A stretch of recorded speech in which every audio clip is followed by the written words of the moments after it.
Hello प्यारे बच्चों, कैसे हैं आप सब लोग। चलिए, तो आज आपका है हिंदी का जो पाठ है 2। इसका नाम है, जो एक कहानी है, न्याय की कुर्सी। ठीक है, न्याय की कुर्सी।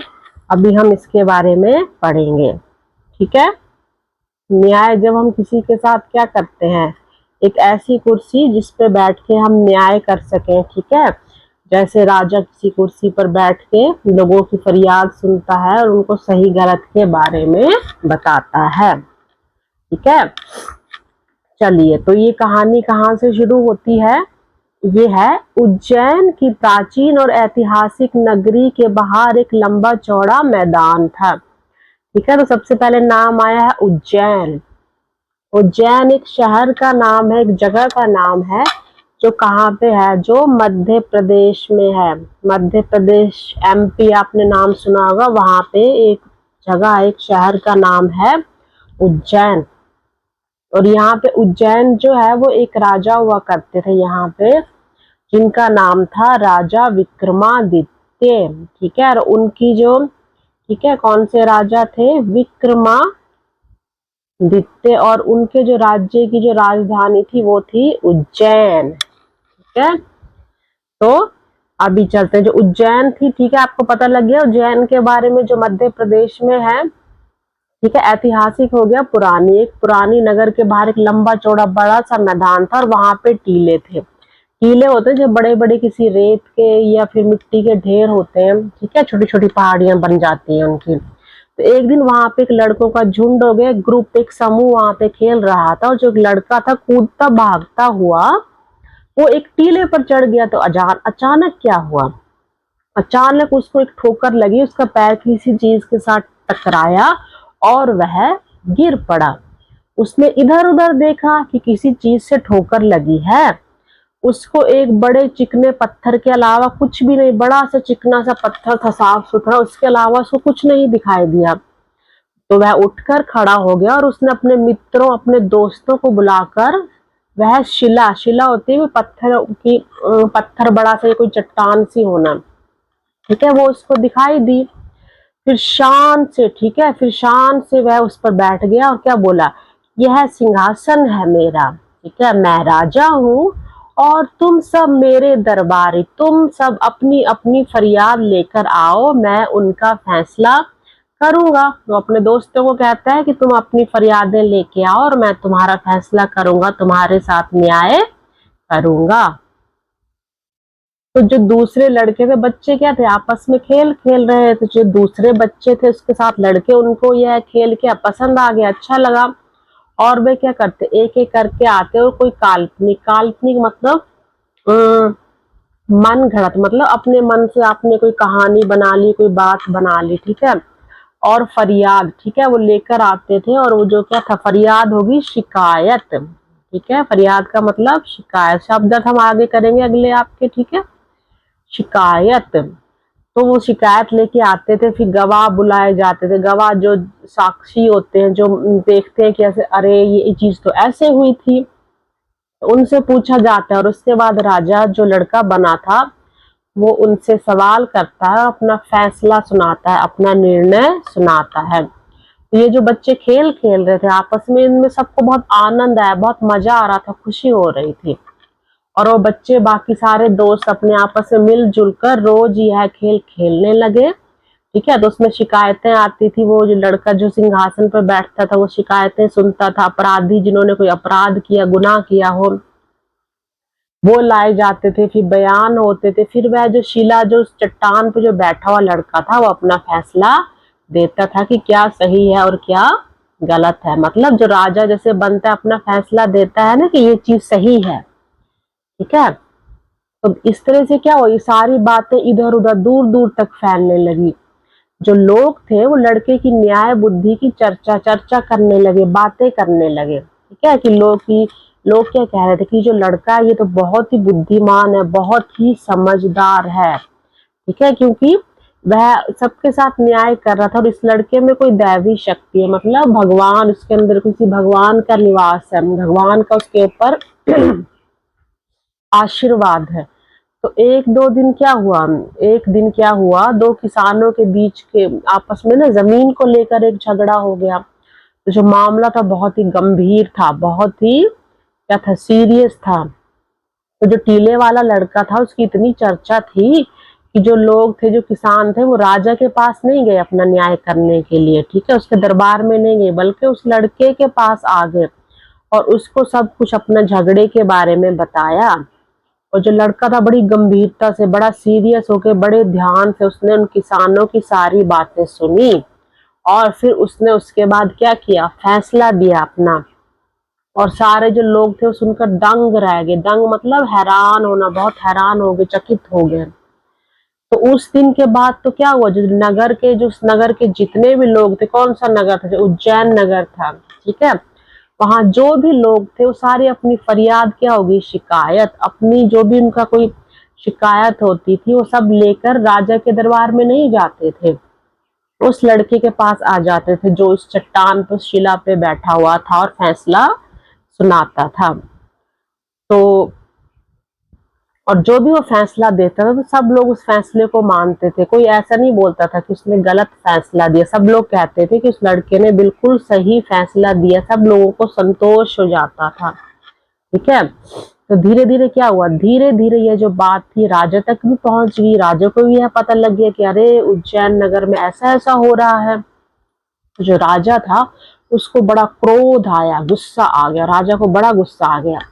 उसने गरज कर कहा, मतलब जोर से कहा उसने, गरज कर कि उस छोकरे को, छोकरा यहाँ कहा गया है उस लड़के को, कि उस लड़के की यह मजाल, मजाल मतलब इतनी हिम्मत हो गई उस लड़के की कि वो अपने आप को क्या समझ रहा है, बहुत अच्छा न्याय करता, मतलब न्याय करने वाला समझ रहा है, और मैं इन किस्सों में क्या विश्वास नहीं करता। तो राजा ने कहा कि मैं सुनी सुनाई जो बातें उन पे भरोसा, विश्वास, भरोसा नहीं करता, मैं खुद जाऊंगा और वहां जाकर मैं ये सब कुछ देखूंगा कि वहां पे क्या क्या हो रहा है। तो ऐसा कहकर जो राजा था वो अपने लाव लश्कर के साथ, लाव लश्कर होता है जो भी, कहते एक तो सेना को बोलते हैं, अपनी सेना, जो साथ में लोग थे अपनी सेना को लेकर वह उस मैदान में चला गया जहां पे वो लड़का अपना प्रिय खेल, उनका तो खेल था ये रोज का, वो रोज खेलते थे, तो वहां चला गया जहां वो अपना प्यारा खेल, प्रिय खेल खेल रहे थे। तो राजा उनको क्या खेल खेलते बड़ी देर तक देखता रहा, स्तंभित हो गया। स्तंभित मतलब जैसे आश्चर्य हो जाना, सुन्न रह जाना, निश्चल रह जाना, ठीक है। उसने अपने मंत्री से कहा कि लड़का सचमुच बहुत बुद्धिमान है, इतनी छोटी उम्र में बुद्धि होना बहुत ही आश्चर्य की बात है, और ये तो इतने बड़े बड़े जो लोग हैं उसके आगे क्या है, छोटे पड़ जाते हैं कि वो इतनी न्याय बुद्धि, मतलब उतना न्याय, उतना बुद्धिमान है और इतना अच्छा न्याय करता है सबके साथ, तो उसके लोगों को लोहा मानना पड़ेगा। उसकी बात मतलब इतनी मजबूत है कि लोग, कोई भी उसको गलत नहीं बता सकता, वो जो भी न्याय करता है वो सही होता है। तो उसी समय किसी ने राजा को बोला जो उसके साथ था कि महाराज, लेकिन महाराज, यह तो वो रोज वाला लड़का है ही नहीं, जो लड़का रोज सिंहासन पे बैठता था, यह तो वो है ही नहीं, वह तो बीमार हो गया है, इसी कारण इस जो टीले पर, ये जो शिला है, टीला है, इस पर कोई और ही लड़का बैठा हुआ है। तो अब क्या हुआ, यह तो और भी आश्चर्य की बात है। तो क्या हो गया, तो राजा सोचता है कि तो बड़े आश्चर्य की बात है, तो दूसरा लड़का है। उसको लगता है कि हो ना हो जो ये पत्थर की इस कुर्सी में कोई क्या है, चमत्कार है, अब मैं इसकी अच्छे से जांच पड़ताल करूंगा। तो राजा ने अपने जो सैनिक थे उसके साथ उनको क्या किया, इशारा किया, ठीक है, उनको क्या किया, उन्होंने इशारा किया, ठीक है। चलिए अभी हम यहाँ पे थे,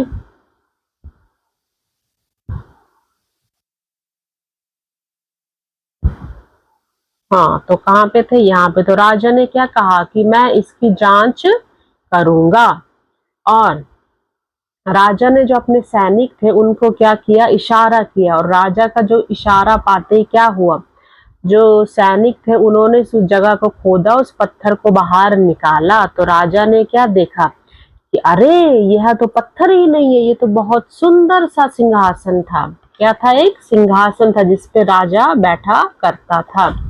राजा का सिंहासन होता है ना, और उस पर बहुत बारीक मतलब छोटी छोटी और खूबसूरत मूर्तियां गुदी हुई थी, मतलब खुदी हुई थी उस पे। ये यहाँ पे देखेंगे आप, इस पे ये देखो, ये सिंहासन बना हुआ है। यहाँ पर थोड़ा बड़ा करके देखेंगे इस पे, ये देखो यहाँ पे जहाँ पे नीचे के पैर हैं सिंहासन पे, यहाँ पे मूर्तियां खुदी हुई है, मतलब मूर्तियां बनी हुई हैं। यहाँ पे ये फूल बने हैं सुंदर सुंदर, ठीक है। इसी तरह जो ये सिंहासन है, इसके 4 पैर होते हैं ना, 2 पैर आगे हैं, 2 पैर पीछे हैं। तो 2 मूर्तियां आगे बनी हुई है 1 2, और 2 मूर्तियां यहाँ पीछे बनी हुई है 3 4, ठीक है। तो राजा देखता है कि अरे यह तो सिंहासन है बहुत सुंदर सा, इसमें मूर्तियां खुदी हुई हैं, और जो चारों पाए थे उस पे क्या बनी थी? देवदूतों की, जो देवदूत जो भगवान के दूत होते हैं, उनका संदेशा लेकर आते हैं, उनकी मूर्तियां बनी हुई थी। तो चारों ओर क्या, चारों ओर मतलब हर तरफ पूरे राज्य में यह खबर फैल गई और बहुत लोगों की भीड़ जमा हो गई। जो विद्वान लोग थे, महान महान पंडित थे, वो सबको क्या लग गया, सिंहासन के बारे में पता लग गया। तो उन्होंने क्या बताया कि ये कोई ऐसा वैसा सिंहासन नहीं है। ये किसका सिंहासन है? ये है सदियों पुराना, मतलब बहुत पुराना सिंहासन है। किसका सिंहासन है? राजा विक्रमादित्य का सिंहासन। अभी हमने शुरू में आपको बताया था ना, जो उज्जैन जो नगरी थी, वो जो राजा विक्रमादित्य था उनके राज्य की वो राजधानी थी, ठीक है। ये सिंहासन किसका था? विक्रमादित्य का था। और जो राजा विक्रमादित्य थे बहुत प्रसिद्ध थे, किसके लिए? फेमस थे, सब लोग उनको जानते थे क्योंकि वो बहुत अच्छा न्याय करते थे, अपने विवेक के लिए, सहनशीलता के लिए और अच्छा न्याय करने के लिए बहुत प्रसिद्ध थे, फेमस थे, सब लोग उनको जानते थे। तो राजा ने आज्ञा दी कि अब ये तो सिंहासन है, तो इसको जाओ, ले जाओ और मेरे राज दरबार में जाकर रख दो, और मैं अब इस सिंहासन पर बैठूंगा, और जो मेरी प्रजा है मैं उनकी फरियाद, उनकी शिकायतें सुनूंगा और फैसला करूंगा। अगले दिन क्या हुआ, जब वो सिंहासन उधर पहुंच गया, तो अगले दिन राजा दरबार में आया और सीधे उस सिंहासन की तरफ बढ़ा। जैसे ही वह बढ़ने वाला था, ठीक है, बैठने वाला था उस पे, तो उसको एक आवाज सुनाई दी, ठहरो। तो राजा ने क्या किया, राजा रुका उस पे बैठने से पहले, और उसने चारों ओर देखा, लेकिन उसको कोई भी नहीं दिखाई दिया। फिर क्या हुआ, फिर वह सिंहासन की ओर बढ़ा, फिर से चला वो सिंहासन की ओर बैठने के लिए। तो इस बार फिर से उसको आवाज आई, ठहरो। अब राजा जो था बड़ा आश्चर्यचकित हो गया। उसने आश्चर्य से, हैरानी से देखा कि जो सिंहासन है उसके जो पाए, जो पैर थे, पाए मतलब जो उसके पैर थे ना, उस पर जो बनी मूर्ति है वो बोल रही थी। तो राजा को आवाज आई थी ना, ठहरो, तो देखा उसने ये तो मूर्ति बनी हुई है, उसकी आवाज है। तो मूर्ति ने क्या कहा राजा से कि क्या तुम इस सिंहासन पर बैठने योग्य हो, इस पे बैठने के लायक हो? क्या तुम्हें पूरा भरोसा है कि तुमने कभी भी चोरी नहीं की है? तो राजा ने लज्जा से, लज्जा मतलब शर्म से, अपने सिर को झुका लिया और उसने कहा कि अभी कुछ समय पहले क्या हुआ था, जो मेरा एक दरबारी आया था, तो मैंने उसकी जमीन पर क्या कर लिया था, कब्जा कर लिया था, क्योंकि मैं तो उससे नाराज हो गया था और उसकी जमीन थी, मैंने उसको रख लिया। मूर्ति क्या कहती है, तुम इसमें बैठने लायक नहीं हो, अब तुम्हें क्या करना चाहिए? तुमको 3 दिन तक प्रायश्चित होता है, कोई भी अगर आपने गलत काम किया है तो उसका आपको गलती की माफी मांगनी है, उसकी जो भी सजा है वो आपको भुगतनी पड़ती है। तो आपने जो गलती की है उसका आपको 3 दिन तक प्रायश्चित करना होगा। और जो मूर्ति थी उसने यह कहा और अपने पंख फैलाकर वो आकाश में उड़ गई। तो राजा ने प्रायश्चित कैसे किया, उसने क्या किया, 3 दिन तक उपवास रखा, जो व्रत कहते हैं ना हम लोग, उपवास रखा और प्रार्थना की, भगवान की पूजा की, पाठ प्रार्थना की। और जब चौथा दिन हुआ, 3 दिन की ना, चौथे दिन वह फिर से दरबार में आ गया और उसने सोचा कि अब तो मैं सिंहासन पर बैठूंगा। तो जैसे ही वह सिंहासन पर बैठा तो दूसरी मूर्ति ने कहा, रुको, ठहरो, तुम विश्वास के साथ कह सकते हो कि तुमने कभी झूठ नहीं बोला? उसने पूछा कि तुमने कभी झूठ नहीं बोला। तो राजा शक पकाया मतलब उसको चकित दुविधा में, उसको ऐसे गुस्सा सा आया, परेशान सा हुआ वो। उसने सोचा कि झूठ तो उसने कई बार बोला, जब वो किसी मुसीबत में फंसता था तो वो कई बार झूठ बोलता था। तो राजा जो था वो समझ गया, वो पीछे हट गया। तो दूसरी जो मूर्ति थी उसने भी क्या अपने पंख फैलाए और वो आकाश में उड़ गई। राजा को समझ आ गया कि अब मुझे फिर से क्या करना होगा, जो मैंने गलती की है मुझे उसका प्रायश्चित फिर से करना होगा। तो राजा ने फिर से क्या किया, 3 दिन तक उपवास किया, उसने भगवान की पूजा पाठ की, प्रार्थना की। अब उसके बाद तीसरी बार वह फिर से सिंहासन पर बैठने के लिए राज दरबार में आया और उस पर आगे बढ़ा। हिचकिचाते हुए वह आगे बढ़ा। ठीक है, हिचकिचाता मतलब संकोच करना, किसी काम को धीरे धीरे या डर के करना। वो धीरे धीरे आगे बढ़ा, लेकिन जैसे ही वो बैठने वाला था तो कौन बोल पड़ा, तीसरी मूर्ति। तीसरी मूर्ति ने उससे पूछा, बैठने के पहले यह बताओ कि क्या तुमने कभी किसी को चोट नहीं पहुंचाई। उसने उससे अब ये पूछ लिया राजा से। तो राजा फिर से पीछे हट गया। तो तीसरी मूर्ति भी अपना पंख फैलाकर ऊपर आसमान में उड़ गई। फिर से राजा ने प्रायश्चित किया, उसने 3 दिन तक उपवास रखा, प्रार्थना की, पूजा पाठ अर्चना की। अब फिर क्या हुआ, उसके बाद वो फिर से आगे बढ़ा। उसके पैर लड़खड़ाए, मतलब उसके पैर लड़खड़ाते धीरे धीरे रुकते हुए आगे बढ़ा, लेकिन अब फिर से वही हुआ। अब जो चौथी मूर्ति थी उसने कहा, ठहरो। जो लड़के इस सिंहासन पर बैठते थे वे भोले भाले थे, उनको कुछ पता नहीं था, उनके मन में कलुष नहीं था, मतलब उनके मन में कोई कपट नहीं था, छल नहीं था, कोई गलत भावना नहीं थी किसी के लिए। तो अब तुम ये बताओ कि तुमको विश्वास है कि तुम इस योग्य हो, मतलब तुम सिंहासन पर बैठने के लायक हो और तुम बैठ सकते हो। तो जो राजा था वो बड़ी देर तक सोचता रहा। राजा ने बड़ी देर तक सोचा, फिर उसने मन ही मन कहा, अगर एक लड़का इस पर बैठ सकता है तो मैं भला क्यों नहीं बैठ सकता। मैं तो क्या हूं, मैं तो राजा हूं और मुझसे ज्यादा धनवान, बलवान और बुद्धिमान, ठीक है, कौन हो सकता है। तो मैं अवश्य ही सिंहासन पर बैठने योग्य हूँ। तो फिर ये देखो, यहाँ पे आप देख रहे हैं पिक्चर में मूर्ति जो है उड़ रही है सिंहासन पकड़ के। ठीक है, फिर क्या हुआ, तो फिर राजा यह कहकर सिंहासन की ओर बढ़ा, दृढ़ कदमों से बढ़ा, ठीक है, मजबूत कदमों से बढ़ा, क्योंकि अभी उसको अपने आप पर एक भरोसा था कि जब वो लड़के इस सिंहासन पर बैठ सकते तो मैं क्यों नहीं बैठ सकता। मैं तो एक राजा हूं और मैं सबसे बुद्धिमान हूं। तो जैसे ही वो सिंहासन की ओर बढ़ा, दृढ़ कदमों से बढ़ा, तो क्या हुआ, जिसमें एक लास्ट अंतिम जो चौथी मूर्ति बच गई थी, उसने अपने पंख फैलाए और वह सिंहासन को लेकर आसमान आकाश में उड़ गई। यहाँ पे देखो चित्र, राजा यहाँ पे देखो हैरान होके देख रहा है, और जो मूर्ति है, जो चौथी मूर्ति बची थी, वो उसने क्या किया, अपने देखो पंख फैलाए हुए हैं और सिंहासन को पकड़ के वह आसमान की तरफ ऊपर उड़ गई। ठीक है, तो ये आपकी कहानी जो बेटा यहीं पे खत्म होती है। और ये किसने लिखी थी, ये आपकी लिखी गई थी लीलावती भागवत के द्वारा।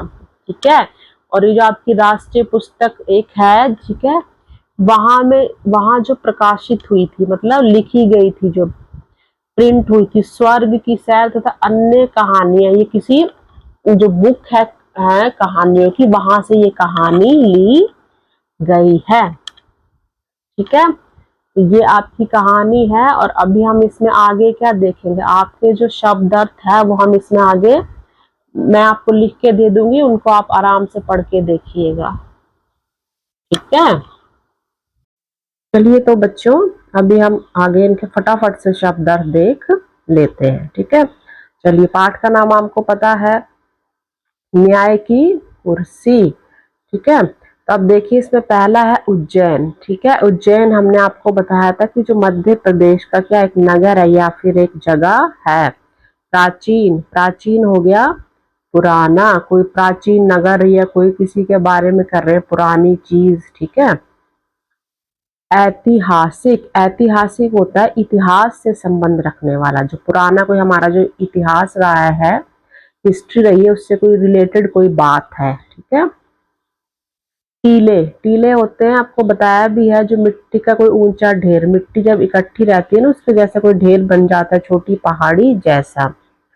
शिला, शिला होता है कोई पत्थर या कोई बड़ी सी चट्टान, बड़ा सा पत्थर कोई हो गया, ठीक है। फरियाद, फरियाद हो गया शिकायत। काल्पनिक, काल्पनिक मतलब मन घड़ंत, मन से बनाया हुआ। जैसे आप कोई चीज सोचते हैं कि मैं ऐसे करूंगा, मैं बाजार जाऊंगा, मैं ये चीज खरीदूंगा, मैं ऐसे करूंगा, तो आप अपने मन में सोच रहे हैं, अपने मन में क्या कर रहे हैं, कल्पना कर रहे हैं, मन गढ़ंत बातें आप बनाए जा रहे हैं। गवाह, गवाह हो गया साक्षी, ठीक है।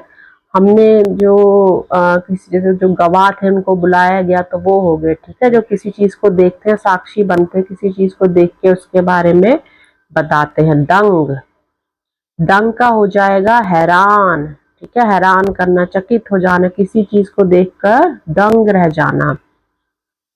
लाव लश्कर, लाव लश्कर का मतलब हो गया सेना। जो राजा था वो किसके साथ गया, वो अपनी सेना, अपनी लाव लश्कर के साथ तैयार हो चला उस बच्चे को देखने के लिए। स्तंभित, स्तंभित हो गया सुन निश्चल, मतलब एक तरह से जैसे इसमें भी आश्चर्यचकित हो सकता है, हैरान, जैसे कि हम भी एकदम से स्तंभित हो गए। लज्जा, लज्जा का होता है शर्म, लज्जा आना, शर्म आना, शर्मा कर। प्रायश्चित, प्रायश्चित होता है जो आपने कोई गलत काम किया उसकी माफी मांगना, कि मैं अपनी जो गलती है उसका प्रायश्चित करना चाहता हूं। तो उसके लिए कई काम हो सकते हैं, जैसे राजा ने अपनी गलती का प्रायश्चित करने के लिए 3 दिनों तक उपवास किया था, ठीक है। तो कोई भी चीज हो सकती है। शक पकाया, शक पकाया मतलब राजा एकदम से शक पकाया देखने लगा, मतलब वही दुविधा में, उसको समझ नहीं आया कि अब वो क्या करे, या चकित होना, हैरान होना, दुविधा में होना कि अब मैं क्या कर सकता हूँ और क्या नहीं। हिचकिचाना, हिचकिचाना मतलब संकोच करना, वो किसी बात को बोलने से पहले हिचकिचा रहा था, मतलब आप बोल नहीं पा रहे थे, संकोच कर रहे थे। और अंतिम है आपका लास्ट कलुष, कलुष का मतलब होता है छल या कपट, किसी के साथ कोई गलत काम नहीं करना। जैसे वो कहा गया था ना कि जो बच्चे थे, मूर्ति ने कहा था कि जो बच्चे हैं वो भोले भाले हैं, बिल्कुल भी कलुष नहीं है, मतलब उनके मन में कोई ऐसी गंदी या ऐसी भावना नहीं है जो किसी का बुरा चाहे, वो तो बहुत अच्छे हैं, ठीक है। ये आपके शब्द थे बेटा, ठीक है। आप कहानी को दोबारा से वीडियो में जाके पढ़ सकते हैं, और ये शब्द आपके जो आपको दिए गए हैं इनको अच्छे से पढ़िए, उनका मतलब देखिए, इससे आपको कहानी और अच्छे से समझ आएगी। चलिए बेटा, ठीक है, थैंक यू।